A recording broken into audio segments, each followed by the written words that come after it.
The Tipping Point with Mike Tipton is brought to you by Dubby. What is Dubby? Dubby is a clean energy drink that is made to give you focus with no crash, jitters, or angst like those other energy drinks have. They also have no maltodextrin fillers and don't use artificial dyes. Dubby contains vitamins, amino acids, a nootropic, and 150 milligrams of caffeine. W's products are made in the USA in an FDA-inspected facility that strictly adheres to GMP manufacturing guidelines. All of the flavors are unique and custom-made by W, and you'll never taste our taste anywhere else. The best part about it is they're affordable. W's drinks come out to about $1 per drink, much cheaper than Starbucks or any of those canned energy drinks. To learn more, visit w.gg.com/MRTipton33 and place your order today. Use promo code MrTipton33 and save today. W Energy, be better. What's going on, everybody? I want to tell you about my new friends over at Cleverman. Visit them online at becleverman.com. What they gave me was the energizing face and beard scrub along with the Cleverman face scrubber. And trust me when I say this, the energizing face and beard scrub smells amazing. Combining it with the face scrubber, making sure that your boy was looking as good and sexy as possible, opened up a whole different sensation in my face that I haven't ever felt before. I felt so clean, so fresh, and so clean, like Outcast said, and it helped me feel like I was ready for my day.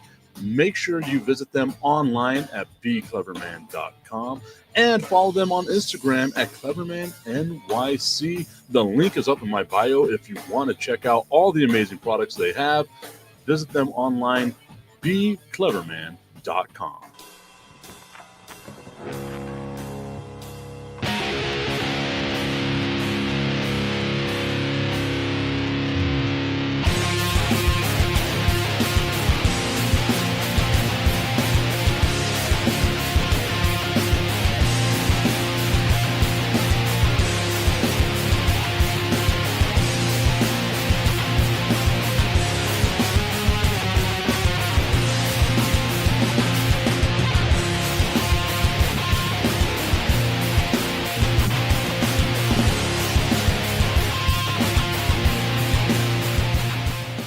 It is time. It is the sexiest time of your day. It's 8 o'clock on a Friday, 10 o'clock on the East Coast. We are live, the Tipping Point with Mike Tipton. I got my guy, Augustine Pimentel, hanging out with us. Bistrilla hitting the link if you want to be a part of the show. I sent the link out there to a couple of people. It's there. You can be a part of the show. It's a TIP VIP Friday. You know what that means, fellas. We got to start playing a little bit of the music, even if it's just one time. We got to play the music. Coming live from the VIP. Heard the nightlife, lost life without me.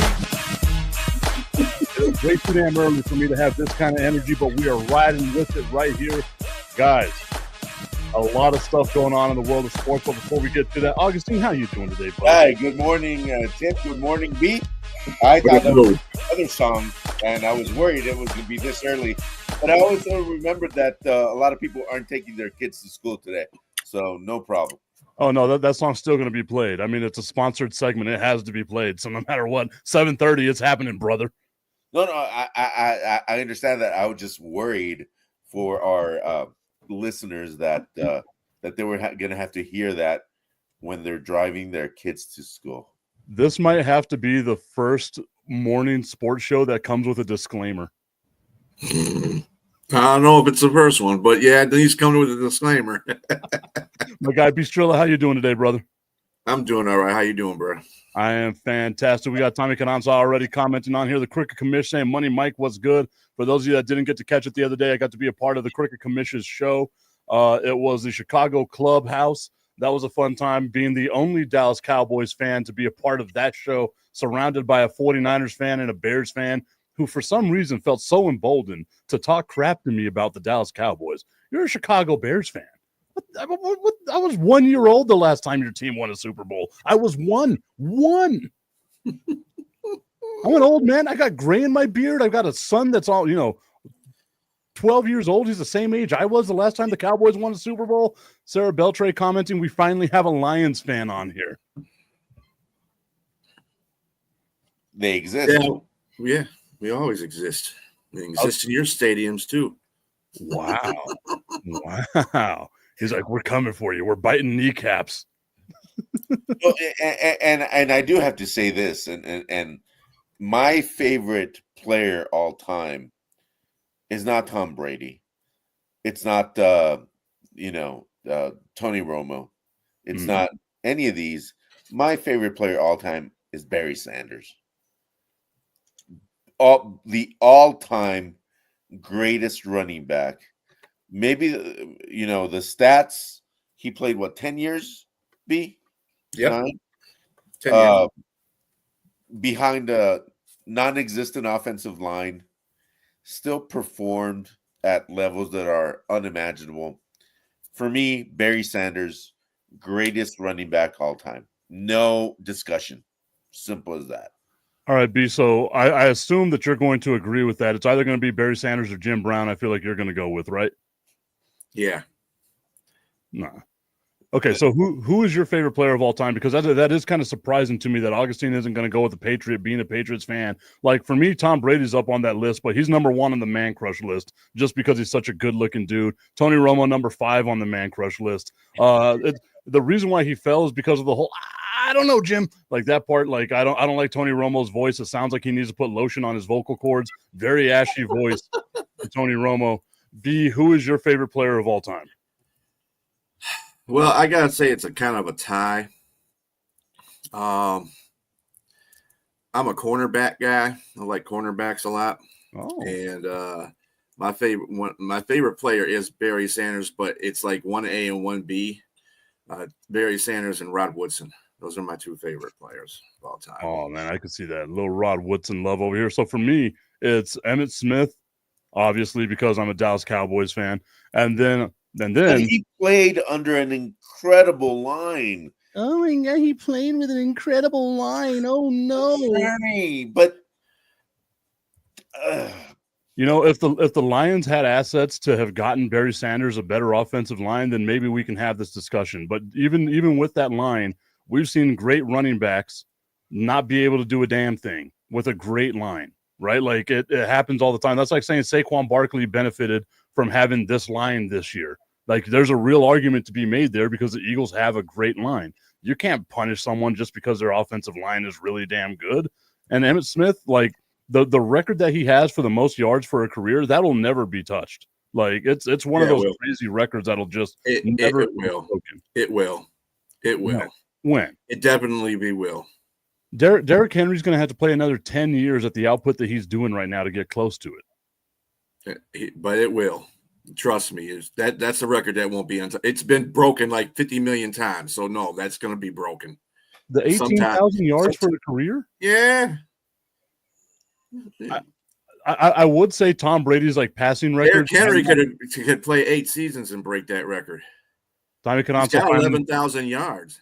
So, I mean, but he's 32. So he's going to play as a running back until he's 40? Ooh. Yeah. No. Come on. I know I'm the one that's normally got something in my drink. You might be drunker than me right now. I'm just saying, you're saying it's impossible. It's not. It can be broken. That record's been broken so many times it ain't even funny. That's a record that I don't even think that won't ever be touched. That's what won't be touched? Interceptions in the season. That won't be touched. I mean, let's let Jameis start a whole season. I bet you it can be. Who? Jameis. No, I'm talking about by a cornerback, not by a okay. Yeah. Well, if you got Jameis throwing to that guy, yeah, it's easy. Sarah Beltray, our resident Lions fan as well, saying there's literally dozens of Lions fans that are out there. Having good teammates doesn't mean you are less of an amazing player. Look at that. Finally, somebody on my side that's not a Cowboys fan. This feels weird and sacrilegious almost. You have to get her on here so we can talk to her. I mean, the link is out there. Sarah has been a part of a couple of shows. Bob, Jim, and Pat Get Drunk on the Internet. Normally, whenever she joins, we have to take a shot. So if you guys are ready, I got the tequila right here. So we can do this early in the morning. If it's going to be that kind of show, we can do it. Also, shout out to Jose Cuervo. You're really trying to make it a good Friday, huh? A really good Friday. Good Friday, fellas. The Cricket Commish telling us It will if they keep adding games to the season. Yeah, I guess so, right? If it's going to be a 20-game season, then there's a real possibility. But then so does all Tom Brady's records, right? Like they can be broken. Patrick Mahomes looks like he's on a record to get there. They're made to be broken. I know that, but Strilla, like I'm just trying to have something to be proud about as a Cowboys fan. I have to go back to the 1990s. Well, you get plenty of things to be proud of. The Dallas Cowboys, they've won 6 championships. I mean, what's wrong with that? Well, it's been 3 decades since the last one. That's what's wrong with it. You've won championships. You won Super Bowls. I can't say that about the Lions, okay? I can't. What? You know what? I am contrite. You are 100% correct. I have no room to complain. I've actually seen it happen. So, yes, you are right. I am a spoiled sports fan. I don't want to hear – that's what I hear about, oh, my team is bad and my team is this. And it's really funny because sometimes Patriots fans says that too, Augustine. And it's like, no. Your team is not bad. You can cut that crap out. So, yeah. So, my guy, the crooked commish coming at me for the Cuervo. Look, man. The Cuervo Repasado that they gave me the other day, the traditional one. Could you say that again? The Repasado.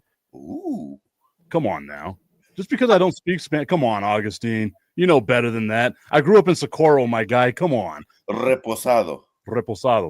Anyway, you could hear a little bit of the Puerto Rican accent come out of it. That's what happens. But, oye, chico, que baja conejo, vamos a hacer esto. I went down to Guadalajara. I was a part of the tequila train. They gave us like the reposado, like everything on it was awesome, dude. It was a great time to be there. I was super happy, super excited about it. And ever since then, they showed me the right way of drinking tequila. Like there is a right and wrong way of drinking tequila. And ever since then, it has changed my mind. It blew my brain, guys. Like it genuinely blew my brain. So you just don't go like this? And that's my question. No, like, and even with this, like, even with the lime, you're not supposed to bite the lime. You're supposed to smell the lime, take the shot of tequila in your mouth, hold it in your mouth for 5 seconds, and then swallow. And I'm telling you, it's a mind-blowing experience for something that small. You know, that could be really held to a different standard if you would have put the song right before it. Well, I mean, it is just. I was thinking the same thing. Hey, great minds think alike. That's damn. And I'm surprised, you know, and this being Tip's show, you know, he's gonna. I feel that was probably something that was just gonna spring up. Just the tip, yeah. I imagine so. It's almost like you guys know me. Yeah. You know, this would be an awesome segment if it was sponsored by the Blue Pill. I'm not at that level yet, but if you are, you can go ahead and get. You know what? I'll take me and B out. You can go ahead and just give them a great ring. Hey guys, look at this. I use. Yeah, I'm not going to let that happen. There's a certain standard on this show that even I won't stoop down to.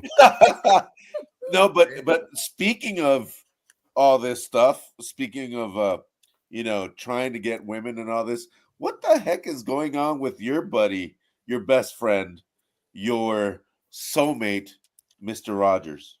Oh, Mr. Rodgers. He's having a fun time in his neighborhood, isn't he? He's the only person living on his block. All the ayahuasca has gotten rid of all the neighbors that surround him.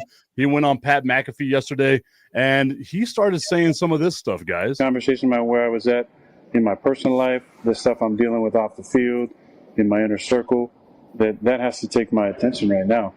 And so I wasn't, you know, stringing anybody along. I wasn't holding anybody hostage. I was honest from the jump about where I was at mentally. And some of the constraints that I have in my life right now that warrant my attention. So yeah, you know, I'm open to anything and attached to nothing. So yeah, retirement still could be a possibility. But so you got Aaron Rodgers there saying that retirement can still be a possibility. We are days away now, less than a week away from the NFL draft. It feels like he was stringing along the Pittsburgh Steelers. Can he just retire and we can be over it? Like, just go right off into the sunset, B. What do you think? Well, I mean, it's funny. He's telling people too. I mean, he's telling everybody that he'd only take $10 million a year. That was one of the things that he said. And the other thing he said, he wasn't holding anybody hostage. He said he feels that these teams can go ahead and do what they want to do, and don't wait for him because he's going to take his time. And I think Pittsburgh is holding themselves hostage at this point because I would have been moved on from that whole situation. Minnesota's not holding them up, and neither are the Giants. So, like I said, he just retire, brother, and just, yeah, there you go. He's on the sauce. Yeah, he's on this show most of the mornings. That's why he's on the sauce. Yeah. But not just on the sauce. I think it's clearly he's so out of touch with reality right now, and where his power stands as quarterback. And he might have an arm, kind of. He might have a brain, kind of, but being a quarterback in the NFL is more than just being the quarterback. It's about being the face of an organization. And I don't think anybody wants that as the face of your organization. I mean, would this be the face of the organization? What organization would this be? That's the question. Viagra. That's called a callback, my guy. Okay, so Aaron Rodgers, again, he's saying, I'm not holding anyone hostage. They can move on anytime they want. I'm still contemplating retirement. It's my personal life, blah, blah, blah, blah, blah. Then he goes on to talk about his exodus from the Jets. And this is what he had to say once again on Pat McAfee. I was kind of shocked. Now, not shocked because I didn't think that was a possibility. Listen, of course, they want to move on. That's totally fine. But shocked because I just flew across country. You could have told me this on the phone. If we weren't even going to have a conversation, and this is verbatim exactly how it happened. So I said, huh? And he goes, we just want to know how you want it released, the messaging. And I said, verbatim, I don't give a shit about the message. And I said, why? And then he said, I don't want to be up in front of the room saying something and have guys looking back at you. Interesting. And I said, what does that even mean? Are you assuming that I would be in the back of the room during a team meeting undermining what you're saying? If there was any quarterback that would undermine what any coach is saying, it would be Aaron Rodgers 100%. But it sounds to me like whenever you have a dirty breakup, right? And you got one side of the story that keeps telling everyone, this is like how we broke up, this, that, and the other. And then you got the other side, which is normally the dude who's like, nah. She didn't break up with me. I broke up with her. And this is how it broke down. And I'm telling you, word for word, exactly what I said to that girl. Aaron Rodgers, we get it, dude. You got left at the altar. You're sad. You're hurting right now. You thought that the Jets were going to be there, genuflecting to you, cowering to you. Aaron Rodgers, please stay with our franchise. They decided not to, and they decided to move on. Augustine, doesn't Aaron Rodgers just sound like he's a hurt ex now? Yeah, he sounds like all my exes. Oh my! I think you sound more like Aaron Rodgers now. What? I told her not to come back. No, but you know, the funny thing about Aaron Rodgers isn't this hasn't been a today kind of thing. This has been for the last 5 years. This has been Aaron Rodgers' go-to, for the last 5-6 years. And I don't know what general managers see in Rodgers now that he's at this point of his declining career that could help a franchise. It's just he's not willing to help quarterbacks. That's something he has said publicly. And so what value does it bring to a team? He doesn't bring anything to the table. So GMs out there, stop it. Go get a young stud, go get a young quarterback, and just move on from Aaron Rodgers and Mr. Commish. And I don't mean crooked Commish. I just mean just get your owners and call them and say no more Aaron Rodgers, because it is also bad for the league. He's also bad for the league now. He's at that point where he's poison to the league. The whole thing with Aaron Rodgers talking about how he's ready to think about retirement. He doesn't like the way that he left the Jets. The main thing that he was talking about, his main complaint was, I flew across the country for you guys to let me go. I'm a firm believer that if Aaron Rodgers had gotten the phone call like he said he wanted, just give me a phone call and let me go, he'd be complaining about that as well. Most definitely. He complains about everything. So, I mean, I think it was a satisfaction. I mean, it probably could have went that way. He's probably right. However, I think the Jets wanted the satisfaction to say it to his face, to see the reaction. That's what that was. And I think it was really good because Aaron Glenn, he don't play that BS anyway. He's not about that BS. I said, I'm not here for drama. We're here to change the culture of this team. And you're not, and changing the culture, one is getting rid of you because you're a culture shock. So, yeah, we need to get rid of you, buddy. But how do you change the culture of an organization that still looks at their winning Super Bowl quarterback, which he's the worst quarterback ever to win a Super Bowl? Well, maybe Joe Flacco, but I even forgot his name. That's how bad he is. I think it was the third Super Bowl where the Jets won. Am I correct? Talking about Joe Namath? Joe Namath. Joe Namath. Mm-hmm. Joe Namath. Worst quarterback ever to win a Super Bowl. Worst personality, worst human being. And he's still revered as this great one where, honestly, he's not that great, not that good. Simple as that. He's Broadway Joe. You ain't taking that away from him. And New York ain't going to let you take it away from him either. I'm Viagra Augustine. Don't take that away from me either. Well, that's the thing, right? It's like Broadway Joe came out here. He does the guarantee. It's that moment that's going to live in history, right? Like that's what it is that kind of took him from regular dude to icon, at least in that city for the NFL at that early of a time. Going over to the comments section right now, Gary Bryant saying if Aaron Rodgers dropped a feather on the floor in the locker room, he would tear the whole locker room to hell. Buddy is just on one. He's got to go away, bro. Then going on to say, is Aaron Rodgers in the same par as Antonio Brown in terms of being cancer to the team?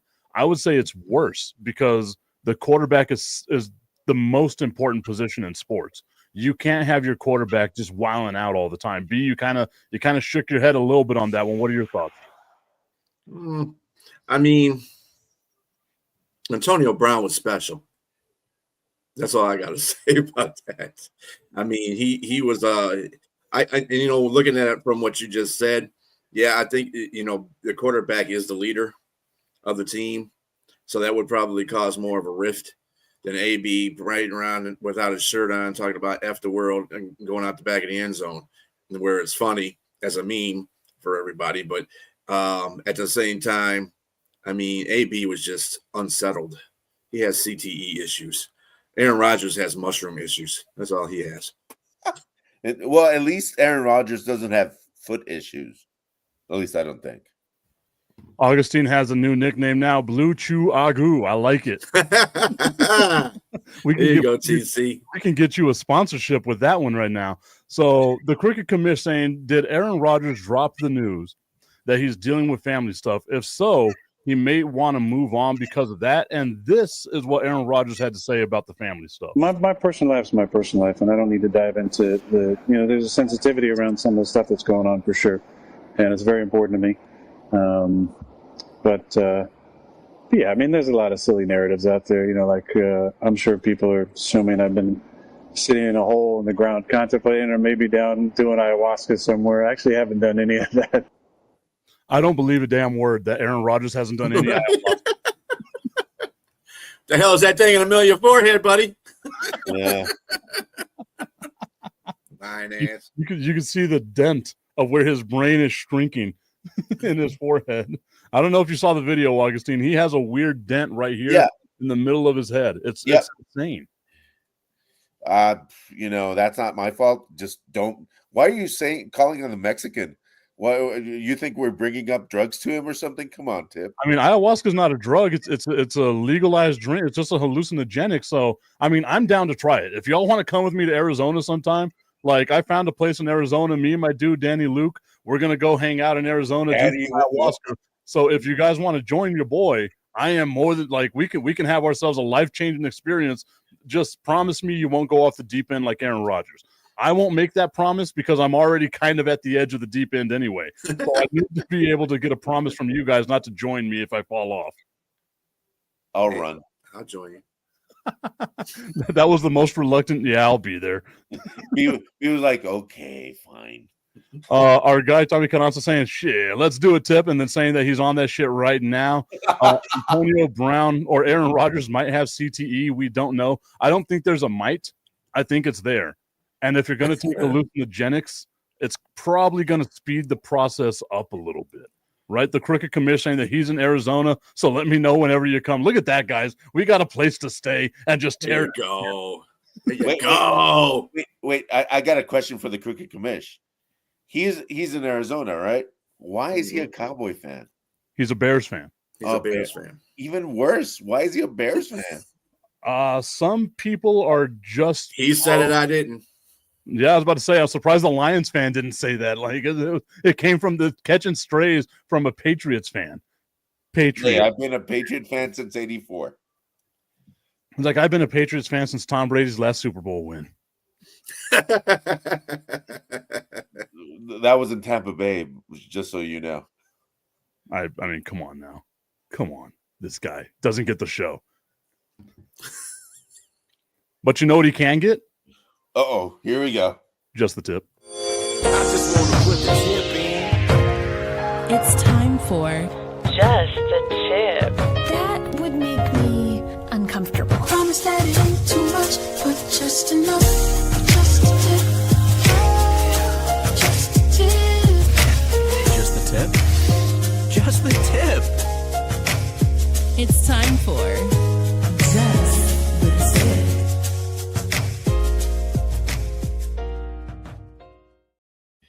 Tommy Carranza saying no school today, so we good. We good on the Just the Tip. Now, I hope he had it playing on like a speaker somewhere in the house. That way everyone gets to hear Just the Tip. I have a question for you, Augustine. How are you going to call out a Cardinals or a Bears fan in Arizona whenever you're a Cowboys fan in El Paso, Texas / Juarez, Mexico? I'm a what? Excuse you? A Patriots fan. Sorry. My apologies. Yeah, that, oof, my heart almost stopped there for a second.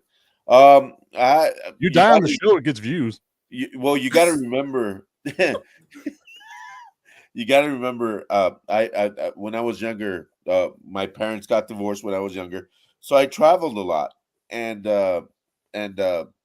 my father lives in Carmel, Indiana, but I always hated the Colts. Hated the Colts, and in a game where I went with my father, it was the Patriots playing. I just liked the name, and it stuck. And Steve Grogan, I remember Grogan. I remember all that stuff growing up. I remember the dual quarterbacks that he had.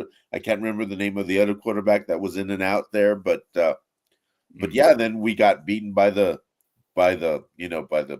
Bears. And but I still continue to support the Patriots, and that's my reason. And it's not because my father's a Colts fan, and I never understood that. Why would you go for that organization? But that's why I'm a Patriot fan. I forgot to mention this at the top of the segment. Just the Tip is brought to you by our friends over at www.myhappynuts.com. Guys, the summer's coming up. You don't want to be all swampy down there. You can already feel you're getting that duck butter. You don't want none of that nonsense going on. Eliminate the irritation, eliminate the discomfort, all the unpleasant smells, and have long-lasting results. Use promo code Mike Tipton at checkout for all of your male grooming needs. I've even got the Balber, making sure everything is nice and trimmed in certain areas because you want to make sure you're looking your absolute best all the time. www.myhappynuts.com/Mike Tipton. Use that promo code Mike Tipton at checkout. Save on all of your male grooming needs. I see the smile on B. Strilla. I know he's going to that website soon. Hey, I'm a clean guy. I don't really have those problems. So we're cutting that. We're saving that for Don Staley. We're sending it out there. We're putting it into the universe, baby. Now, how would that sound in Spanish? Mis huevos limpios. There you go. I like that. Mis huevos limpios. I like it, brother. I think I'm gonna have to find a way to do a Happy Nuts commercial in Spanish now. For real on that one. Do that. Yeah. In Spanish. Hell yeah. Mis nueces feliz? Like what would we call it? Mis nueces felices. We're a multicultural show here on the Tipping Point with Mike Tipton. Tommy Cananza saying you don't even know who your quarterback is. Augustine, don't lie. I don't because it's been a quarterback carousel from Jones, which I thought Jones was going to be the guy. Then we have all these quarterbacks coming in and out. So until there's the Patriots are going to be better when there's consistency at the head coaching spot. Simple as that. When somebody's giving the power that Belichick had at New England, then we'll see. Because no coach has power at Dallas. Oh, we know where the power there lands. Yeah, I mean, no coach has power in any sport. If we're being honest. Well, yeah, they do. No, they don't. They can be replaced at any point in time. Doesn't matter how good your season is. At the same time, they have that good season. At least if you're in the NBA. I was about to say, you got Mike Budenholzer, who goes signs a 5-year, $50 million contract, gets fired after year one, and then gets to make $40 million just sitting at home now. Nice. Mm-hmm. I need that kind of job. Someone hire me for $50 million and fire me just right after a year. I'm good with it. I'm fine with it, guys. I've been fired before. Happy Nuts do that for Tipton. Yes. I can be a shitty NBA coach. You talking about that? Come on now. I know that's right. I can get a team to at least 18 wins. I think I can do that. Right. The cricket commish saying that his dad is from Chicago, so growing up, it was watching a bunch of Chicago games. It rubbed off on him. Plus, Arizona didn't have a baseball team until the late 90s. By that time, I was already cheering for the Cubs. Now, the funny thing about this is I get this all the time, right? Because I'm a Cowboys fan, I'm a Spurs fan, and then you get the Yankees. Just randomly out of nowhere, people are like, why are you a Yankees fan? Because growing up, they didn't show a lot of, we didn't blackout restrictions, didn't get the Texas Rangers, didn't get the Houston Astros on TV here in El Paso. And we did. No, yes, we did. Don't lie. No, yes, we did. MLB blackout restrictions, you can't even watch those games now. Yes, you can. Have you ever heard of Imagen Televisión? Oh, come on now, guys. No. Channel 8.1 or 8.2. You're talking about an HD channel. HD channels didn't even come along until 09. No, I'm talking. I can't remember the channel before, but it was like channel 20 something that showed different baseball games every single day from Ciudad Juárez. Okay, my apologies. I didn't know that. I wasn't going out seeking Spanish television as a kid. You saw, Sábado Gigante. Don't lie. I did see Sábado Gigante, and you know what? I have to take it back because I watched a lot of old WCW. Like, they would replay WCW Spanish. Monday Nitro in Spanish, and you would get, like, the announcer, and he would be like, Ric Flair. It was so great. No, you didn't say it right. Y ahí viene Ric Flair. Y viene el Ultimate Warrior. So I didn't know that, Augustine. My apologies, but I didn't get a whole bunch of exposure to a bunch of different teams. It was either the Dodgers or the Yankees because that's what they were showing at the time. One of the first baseball games I saw was Jim Abbott with one hand throwing no-hitter, and I became a Yankees fan that day. Then I found out they had a big fat lefty. I'm a big fat lefty, and I fell in love with that team. Bartolo Colon? He was right-handed, and we never disparaged Big Sexy. I'm just asking, but I'm just saying that, people here at the border, everybody within the United States or within Mexico complain about the amount of channels. If you think about the amount of channels, public channels, El Paso and Ciudad Juárez we have about 53 free channels right now. And back in the day, it was about 20. It was like having cable with no cable. See, I didn't know that. We didn't. You're really from have... Socorro. You should know that. Well, no. See, that's the thing, right? Like, I think I've said this before, but I'll say it. I don't want to be boring with my life stories here. But we grew up, we didn't have a TV. The only TV that I got was from whenever I was with my parents. We were working with mobile homes. We'd have to go repossess a mobile home. There was a little radio that had a TV in it, and the screen was like maybe 4 inches big, right? Black and white. I found that it wasn't working. I helped like fix it. My dad helped me get it ready to work, and that was my TV. So I had to have like the little the bunny ears trying to find some stuff, and the only channels I knew was like channel 3, channel 6, channel 9, and I think 14 was K-Fox at the time, right? Like those channels were the only ones that I knew. And K-Fox showed like tennis, they showed baseball, and that's how I started watching sports, was on a little TV about yay big. That's why I don't watch movies. I've never seen Star Wars, any of that stuff. It's because we didn't have TV growing up. Sad. I grew up, dude, I'm telling you, I'm the youngest of 11. I grew up on a farm, and we had to move mobile homes and stuff like that. Come on now. That is the saddest story I've ever heard. Some people would say it's a story of tremendous success. You're now in a podcast. See, you got border stories. I got border stories too, because I'm on the border of Canada, so we get Canadian stations. Exactly. Are you up there on Detroit? Is that where you're from? Is Detroit? And he speaks French. C'est la vie. Yeah, okay. Hey, so hey, this is we should put a different Beyond name. Borders. No. We should be the USMCA. Tipping the borders. Tipping the borders. Tipping the borders. I'm be careful arrested. because who's the guy from Ontario that's trying to take away all the power from Detroit and all that? You mean from the United States in general? The premier? Yeah. Yeah, he's a premier. He's the Canadian premier. That's what he is. Yeah. He's saying we're not going to get any power to the U.S. now. Like, okay. He said, "F your tariffs." Yeah, exactly. F your tariffs.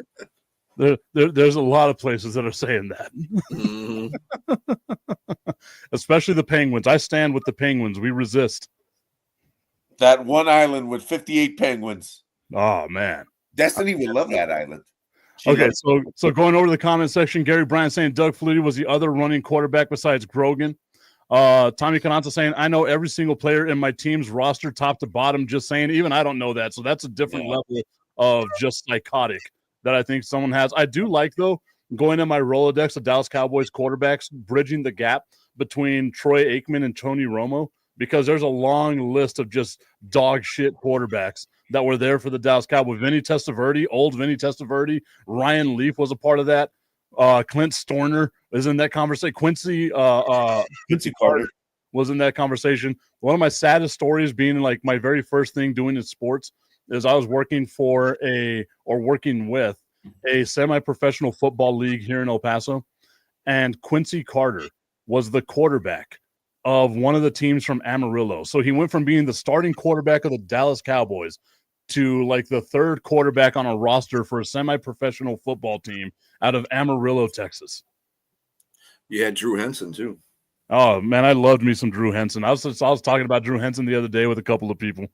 I really thought he was going to be like a Deion Sanders type player where he's playing third base for the Yankees, flying in to be a quarterback for the Dallas Cowboys. It was going to be fantastic. Yeah. Yeah, that sums that whole thing with Well, he's from up there in Michigan. He got to see Drew Henson, like all of it, right? Yeah, all his failures. That's why Tom Brady is the quarterback he is today. Well, because of Drew Henson. Without Drew Henson, there would be no Tom Brady. So we all need to give that man his love.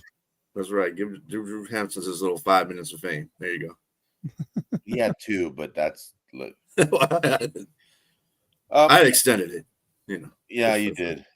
And we gotta ask a question, because we're at where we're at. We have one of the most powerful football programs in history. What's it like to be around programs of that caliber? The Michigans, all those what's it like to be around those 24/7 and just know that you're going to attract the top talent, bar none? Well, I mean, Michigan is the NCAA leader in victories all time. Of course, when you're around since 18, whatever the hell, they were around 85 or something like that, of course you're going to accumulate victories. And they also got the most national championships too. Yeah. Again, since they've been around since 1885. But I mean, there was those times between 2000 and like 5 years ago where I was like, man, Michigan got to step their game up. They're crazy bad right now. I mean, they're bad for us is like, 6 Super Bowls for both you and Dallas. It's like, we were used to this kind of winning, but our bad years would be like 12 and something, or 10 and something, and it would be like we had a bad year, but we still had a winning record, but we didn't get to where we need to get to, winning the Big Ten or getting us in the national championship was something that I thought they would always should target. But then once Harbaugh came in there and turned the program around, the team got better. And then we eventually got a national championship. Kind of was in the playoffs a couple of years, but the best thing is we beat Ohio State every one of those years too. So be question Ohio State. Is the feeling of Michigan and Ohio State and all these big guys a feeling of rooting for more of a? Because my feeling with them is they're more like a professional team almost. I have that feeling where they're above and beyond talent of anybody else, especially, the Ohio States and Michigans, et cetera, all those teams. They're just, it's not that they're built differently, just expectations and people who want to go there are different. How can a team like the University of Texas at El Paso become something like that? Because I know it's a leadership thing. Who's at the top? It's still going to be that. Who controls things? But how can players, how can fans kind of say, hey, we want more? We've been trying to say this in El Paso, and you've been around programs that are storied. And what do they do that's different besides money too? I mean, it's the history of the program. Again, Michigan's been around for a long time. And when you have programs that have been around a long time, they're used to certain ways to win. There's certain, their standards are always up on there.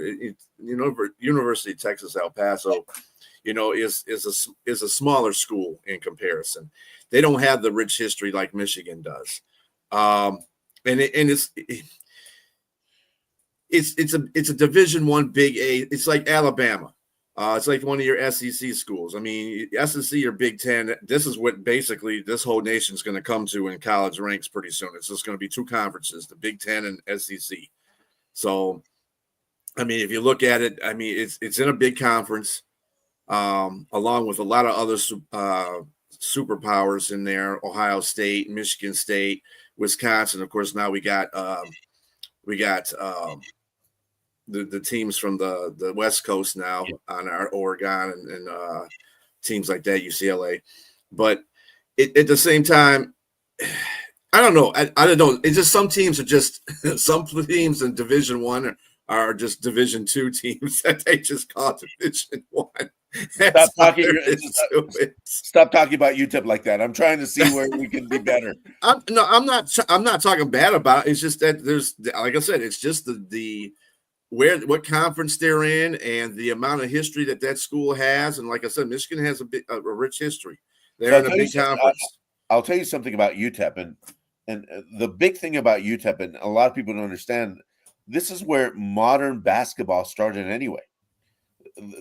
And I'm going to go back to, I'm going to sound like a UTEP homer and just say that 1966, Don Haskins, there was even a movie made about it, that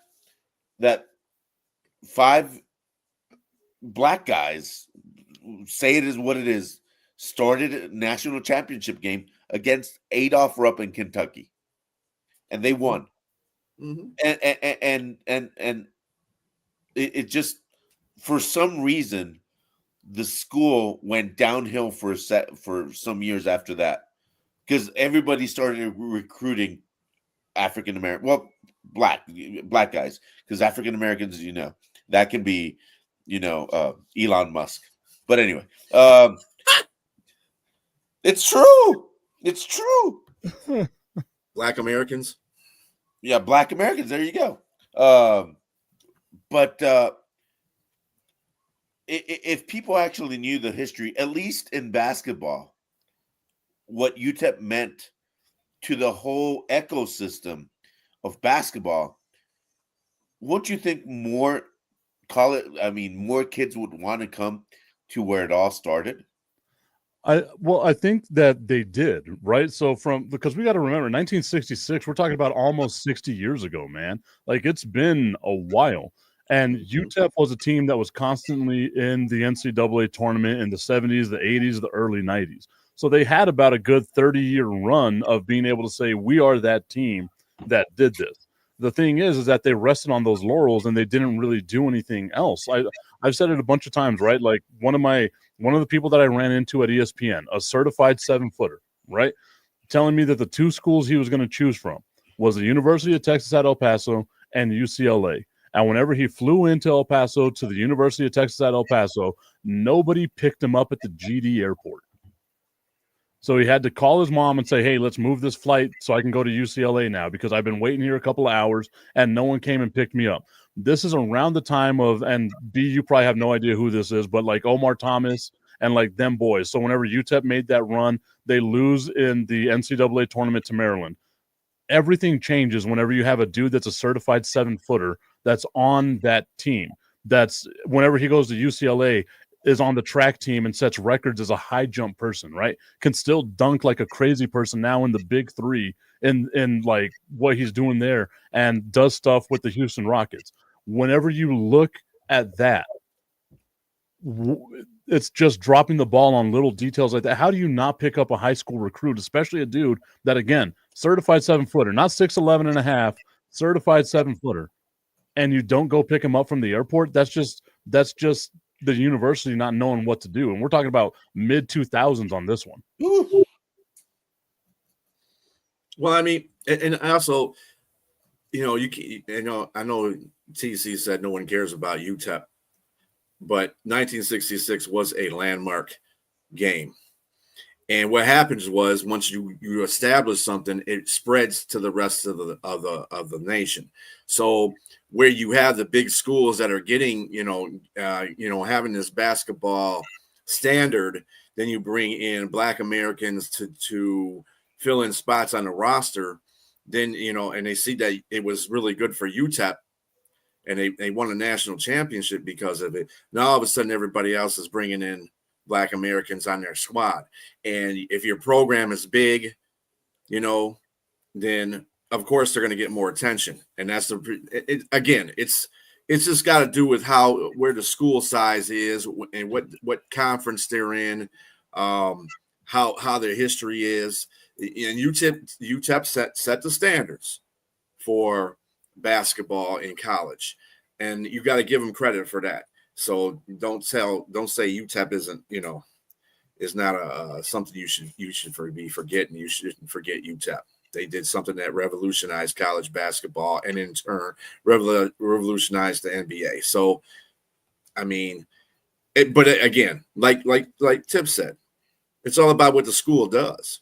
Doesn't make a difference what accolade the player is. If you're coming into UTEP and nobody picks you up from the airport and you're lauded, then there's a problem. And of course he's going to go to UCLA because they're going to treat him like he was supposed to be treated as a college recruit. Well, I mean, and Tip said it just about right there. And I think that it has a lot to do with like, you can write history all you want, right? Like UTEP will always be the first team in Texas that won a national championship. They'll be the team that has, the history, the movie made after them, all of that good stuff, right? But if you're a college recruit now, that doesn't matter to you, right? What matters to you is what's happening all around you.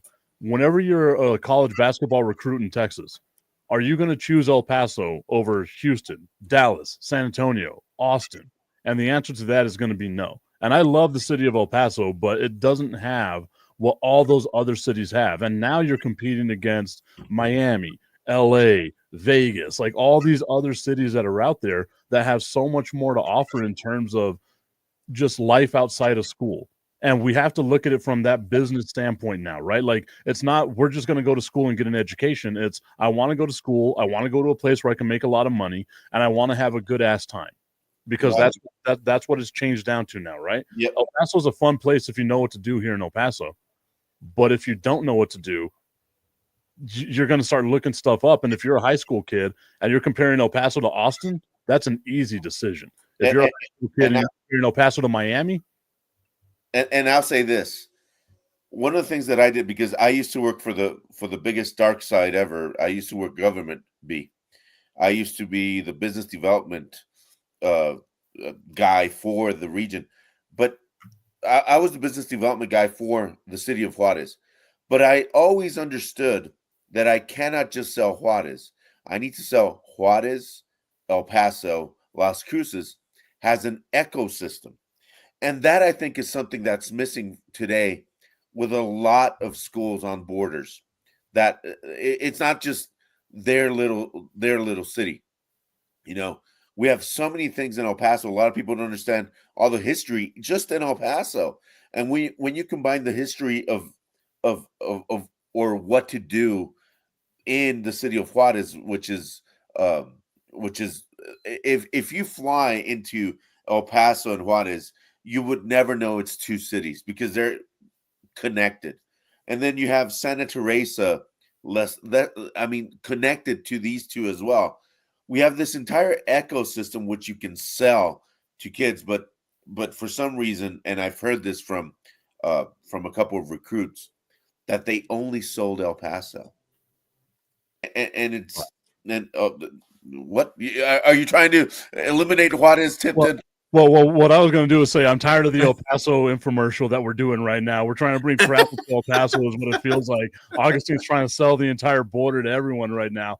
But the reason why is because for a long time, and even now, right, like it's so hard for people to want to travel over to Juarez, not just because of what happened in the past, but because of how long it takes to get over. If you don't have the express to get over here, it could take hours at times to cross. It does not take hours. That's been it. If you don't have the express in, it takes you at the most 35 minutes. Whenever it takes you that long time, it's when it's a holiday or something. But regular time, it takes you 35 minutes at the most to cross the border. Going over to the comment section, Gary Bryant saying, at Augustine, let me give you an example. North Carolina has a rich history in hoops, but the kids don't know or care about that said history. They weren't born during the Jordan, Dean Smith, Roy Williams years. And Gary, whose fault is that? That's the university's fault for not saying, hey, Gary Williams, this Michael Jordan came here. And, you know. The thing that's different, though, now is the NIL. Yep. And the NIL is about the money. So really nobody's history in college hoops matters. It's whoever's going to pay that player to be there. So this is where it gives UTEP an equal opportunity, because if they would play the players that come there to play and they are successful through the through the NCAA tournament, for instance, then they'll have more people come there. More players will come there because they say, well, they're paying their players to come there to win. And that's what we're trying to do. And then that way, winning does everything for your program. And I've said it a bunch of times too, right? Like I'm in the camp of cheat. I don't give a fuck. Just cheat. Do something. If you got to bend the rules, whatever way it was to bend the rules, get a championship, hang the banner up, take the banner down whenever they tell you to hang it down. We'll still remember, hey, you guys won this national championship. Sure, it was dirty, but no one cares about a dirty national championship, right? Like B, if they tell Michigan, take that championship away, are you going to be like, oh, they didn't win the championship? No, you're going to be like, they won that championship. It doesn't matter what all the dirty nonsense is around sports. Try it. Just do anything to get back to where you can be in the public light once again, because just up the street, we have New Mexico State University. New Mexico State University wins a bowl game. They make a couple of bowl games. They start getting money coming into them, right? They make it to the NCAA tournament. They have a little itty bitty run to make it to I want to say it was like the Sweet 16 maybe one year. They make it to the Sweet 16. They get knocked out, but you know what that did? That gave them exposure. UTEP hasn't won a game in the NCAA tournament since I was 8 years old in 1992. Right? Like, whenever you have that long of a span, they haven't won a bowl game since 1 year after winning a national championship in 1967. Right? Like, that's how long it's been for UTEP to have any type of success, and kids want that. Not to mention, UTEP played in, they're going to be in the Mountain West next year, but they played in Conference USA. Who the hell is Conference USA's TV partner? I would love for someone to tell me who that is. The Ocho. Right? Like it was BN Sports. No one knows where the hell to find BN Sports and watch a UTEP football game, except for us who have actually watched UTEP football games. Because I look at the team that I support right over there, Texas Tech, right? Suns up, guns up. They are not a team that you look at and say they've had a ton of success, but you know what they have? They have a TV deal, and they have cool uniforms, and they market themselves very well. The University of Texas at El Paso, Boise State, for example. Yeah. I mean, look, exactly. Like they did the gimmick with the field, right? Like, for those that don't know, the Sun Bowl is one of the most beautiful stadiums you will ever come across in all the sports. But it doesn't get the love and recognition that it deserves because UTEP is a horrible, horrible team that's playing on BN Sports, which is like your 1,254th channel on whatever network you have. God, I hate them. Hey, so this was a great conversation, but I got one more thing to ask you because and read that tip because that's a great comment. Gary Bryant saying, Augustine, kids want a ball and get paid. They care nothing about getting Jordans at UNC. They get those free anyway in high school / AAU basketball. They aren't attracted to that anymore. Sad.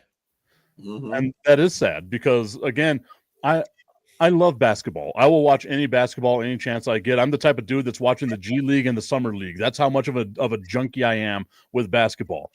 And AAU basketball, to me, like, it's a good thing because it gives kids a chance, but it's also a bad thing because it makes all these kids feel like they're more special than what they really are. Yeah, that and B, you probably see a lot of it in over there where you're at because so much talent coming from the north as well, and Canada. Canada has some amazing basketball players, but the reality all of a sudden sticks into some of these kids. What do you think, B, about giving high school players, shoes and all this? High school players, high school? Yeah, I mean, I was very cautious about giving college player that kind of power too, but see, the reason why I want to give college players is because the university is making money off of them anyway. So, I mean, might as well give them the money, At high school, they don't have that particular. They don't make money off those players like that. They don't have that. They don't have TV deals. I mean, you'll see them on TV in the playoffs. They'll do that, but other than that, they don't go out there and advertise for their high schools. My alma mater, Osborne. They ain't gonna say, "Oh, it's the Osborne Knights," and they're gonna be holding, they're gonna have a football game at this. They don't do that. They don't do that here. So, and I don't think they do that to most high schools. That's why it's really hard to scout high school talent because you have to. College scouts have probably got the worst jobs because they don't have anything to go on but film and actually being at their games. They don't have any of that promotional videos or anything like that they they can say, hey, okay, well, this guy and sit back and just watch game film. Watch game film. They got to go to the high school and get the game film, or they have to sit in the seats and watch the game. Yeah, and so I mean, but. Yeah, I don't think they should be giving them stuff like that in high school. That's just a little bit too early. Too early. All right, guys, it's been a great conversation. We're going to have to end the show right there. I appreciate everyone for tuning in. It was a TIP VIP Friday. I appreciate all the love and support. Stay tuned. Prayers to FSU. Yeah, there you go. Prayers out to FSU. That's a horrible situation that happened out over there. We will be live at Twin Peaks this upcoming Thursday for the NFL draft. I got some play, guys, but we'll see you all a little bit later. Oh, I have to go. Peace.